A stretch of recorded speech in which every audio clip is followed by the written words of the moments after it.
The hidden history taught by secret societies, and the writer reports. He says, as a reporter, my job is to get information firsthand directly from sources whenever possible. What I did not realize is that first-hand reporting on secret societies takes you to places and mysteries that do not fit into our current scientific framework. That does not mean they are not real. Thomas Jefferson, when told of a theory about meteorites coming from space, once famously said, "I would rather believe that two gentlemen scholars from Harvard would tell a lie than that rocks would fall from the sky." So with that in mind, this week, let's look at some of the very otherworldly experiences I have had in dealing with the top levels of world power and the various secret groupings from there. The first esoteric contact I had came from studying under a Shipibo shaman in the Amazon. The Shipibo would use the drug ayahuasca to communicate with the spirits of the Amazon. As I participated in these ceremonies inside the hollowed trunk of a giant tree deep in the virgin rainforest, the impression I got was that the Amazon itself was sentient. The trees were all part of a worldwide psychic network that connected all the plants and could observe the minds of the various animals. The Amazon rainforest itself seemed to be a sentient being. The spirit of the Amazon told me it was under attack and that I needed to head to Asia to get help. That's one of the reasons I went to Asia. And now, 40 years later, this venture is bearing fruit as Asian secret societies have agreed to help the planet. The connection with the Asian secret societies, which I have written about extensively previously, led to the Pentagon contacting me via their, quote, men who stare at goats, end quote, psychic warfare division. The person they sent was Paul Lane. At the time I met him, his cover was that he worked for the Oracle Corporation owned by tech billionaire Larry Ellison. Lane provided information about fantastic inventions from the past that had since been suppressed. One example was all the telegraph cables you see in the old Western movies. They were powered by electricity harvested from the ground. This technology is now lost to us, he said. Another and more esoteric suppressed ancient technology was the harvesting of the mysterious from a form of moon energy, people known as lunatics, where they were often especially sensitive to this form of energy. It is supposed to open windows to alternative realities and long-distance viewing of places and events in this reality. It was this remote viewing capability the Pentagon was interested in.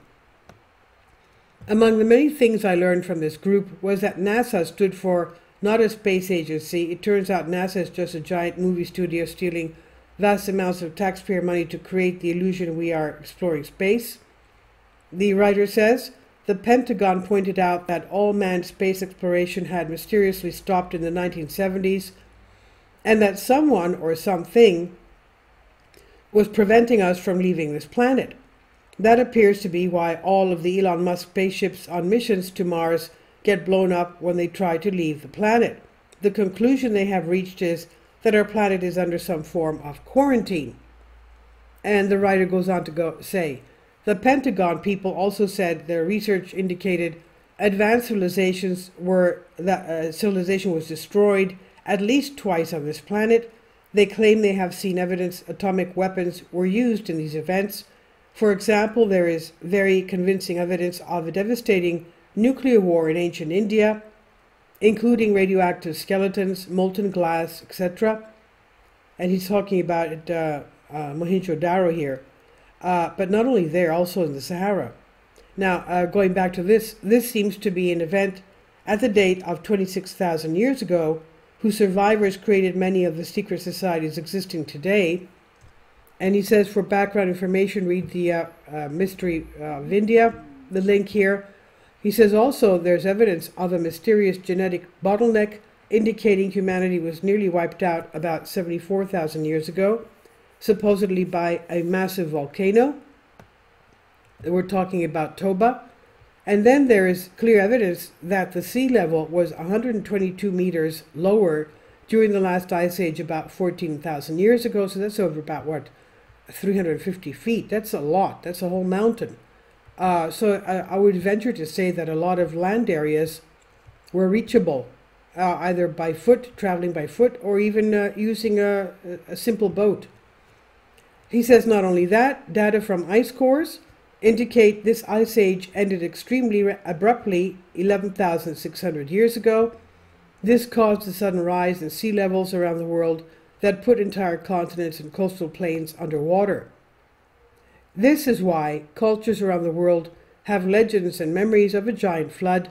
For example, in Asia, there is plenty of talk of the lost continent of Lemuria, what we know of as the various island countries of East Asia like Indonesia and the Philippines were part of a large landmass that got flooded at the end of the Ice Age. The point I wish to make, though, is that I was told about these events by very powerful secret societies that control much of our civilization to this day. In particular, the Gnostic Illuminati and the Black Sun group hold such beliefs.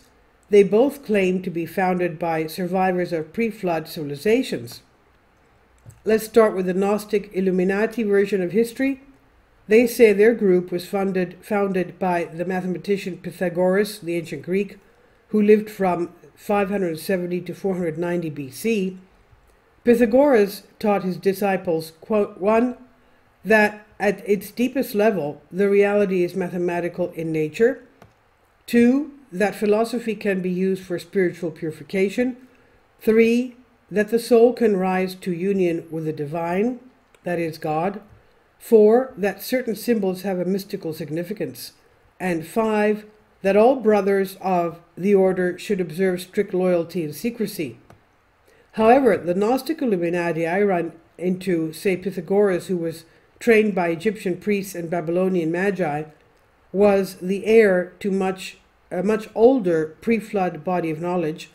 For example, according to them, the Mediterranean Sea was a giant river valley that was suddenly flooded and became an ocean. The survivors of this massive destruction came to the conclusion the entity that caused this flood was evil and had to be overthrown. To this end, they recruit 3,000 geniuses of each generation to carry out their traditions and their dedication to overthrowing the Creator. They are opposed to bloodline rule because the bloodline rulers claim a divine right to rule through this evil god, quote-unquote, of theirs. So why does this matter today? Well, the Gnostic Illuminati claim to have started the American, French, and Russian revolutions. More the point, they claim they are now undertaking the first ever world revolution, the signal to start their own unfolding world revolution. And this continues. This is by Malaysian Word Press, and this is on Out of Mind too. Please leave your comments, and thank you for your support. Support my Patreon account. The daily posts are 5 videos daily, and they are totally different from what I have on my YouTube channel. Thank you so much for your support and that you find all my content so interesting. You'll find the Patreon account details in the description box below.